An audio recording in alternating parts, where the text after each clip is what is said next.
La autora hacía referencia a cómo preguntar, ¿no? A las diferentes preguntas que nosotros realizamos en el día a día. Y hubo algo que en realidad a mí creo que me dejó un aprendizaje importante, que es la forma de preguntar, que muchas veces es más difícil preguntar que responder, ¿no? Y que la forma de preguntar tiene mucho que ver con el ayudar al alumno a seguir o a entender el conocimiento.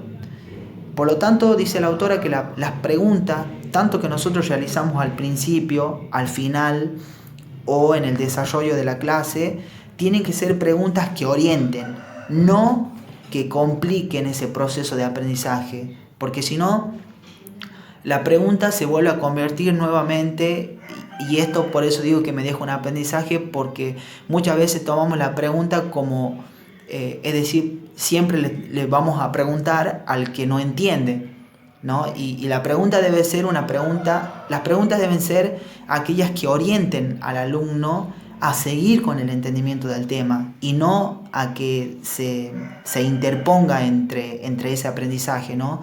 Y genere una dificultad. Y es por eso que me pareció importante destacar el tema de las preguntas para la enseñanza de la historia, porque nosotros siempre estamos cuestionando constantemente al alumno si entiende, si no entiende, si quiere que se le vuelva a explicar, ¿no? Entonces también debemos pensar o repensar nuevamente esas preguntas que nosotros dirigimos hacia los alumnos para que no se convierta en una humillación.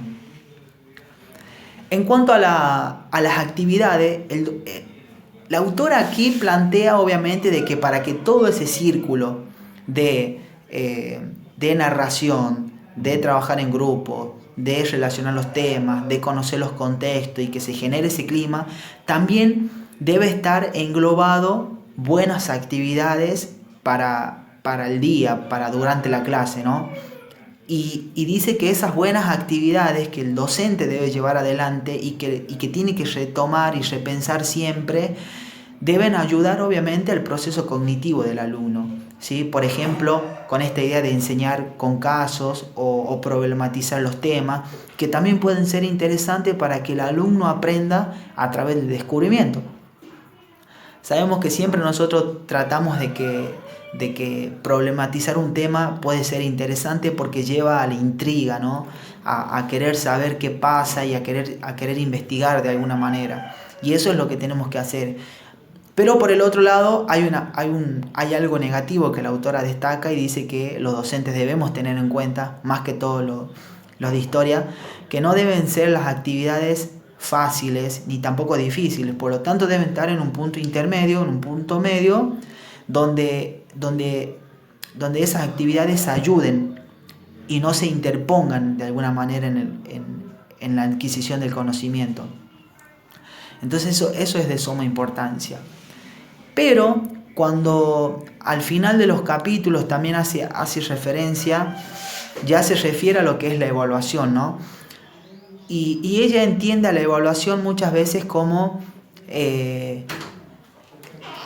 diferentes preguntas que orientan al alumno y no que le causa temor o humillación. Y aquí había una cuestión también particular porque muchas veces dice que dentro de las innovaciones hay algunas que nunca salen del aula, que son el pizarrón y la tiza. Sabemos que el pizarrón y la tiza son esas herramientas de alguna manera o esos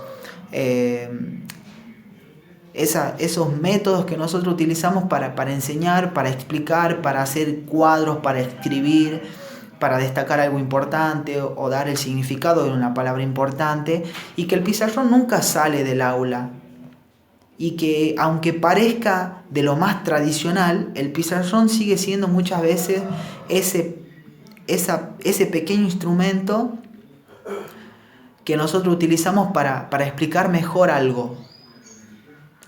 Y que, volviendo al tema de la evaluación, la autora da un ejemplo que a mí me parece de suma relevancia e importancia, cuando ella dice que muchas veces tomamos a la evaluación como una forma de castigo, o en este sentido de hacer pasar a los alumnos al pizarrón como una forma de castigo, comprobando de que ellos no saben, ¿no? Y por lo tanto hacemos pasar a un compañero que sí la tiene clara, o que sí tiene claro el tema, y lo hacemos pasar para que demuestre de que sí sabe, y lo llevamos a la humillación, ¿no? Entonces ella dice que la evaluación no debe ser eso. La evaluación debe ser algo distinto, algo que